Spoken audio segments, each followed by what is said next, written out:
Manipuri Sahitya Parishad Bishnupur District Branch ke Kuntrani Thoi Suba Mapok Kumon Palan Thouram Parishad Branch asike Bishnupur leba sanglendanga si Pangthokhre Thouram aduda District Bar Association Bishnupur ki President Advocate Wahangbam Lata Manipuri Sahitya Parishad Bishnupur District Branch ke President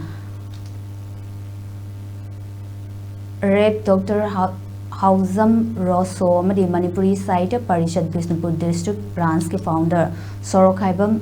Nila Komolna Athoiba Mitunglan Singoina Saruk Yaki Thouram aduda Parishad Branch ki Layoi Kraba member Shingamadi Thaumi Shingi Mapamda Lai Katuna Madi Minute Ama 2 minute leptuna Ikai Kumnaba Utkibaga Loinana Aiba Aibi Singi Saireng Saidin Nabagi Thouram Su Pangthokhre Sorokhaibam Nila Komolna Phongdokhibada Machil Thaubada Kolom Dagi Hena Thauba Leite Hainaba Sulai Masi Thabak Oina Su Aiba Aibi Shingna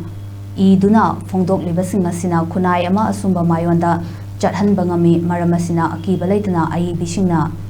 EBU Haiki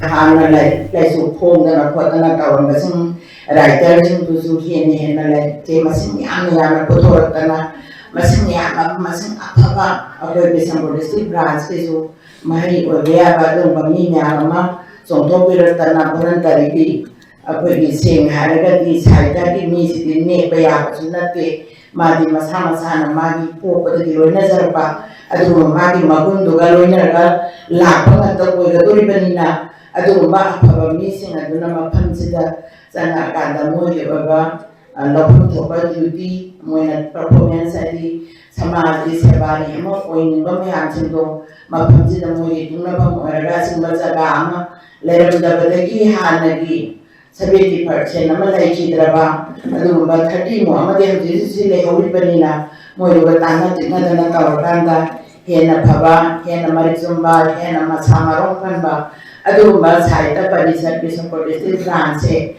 mathang jahi da ki he na oi ra san no da ki sai ji na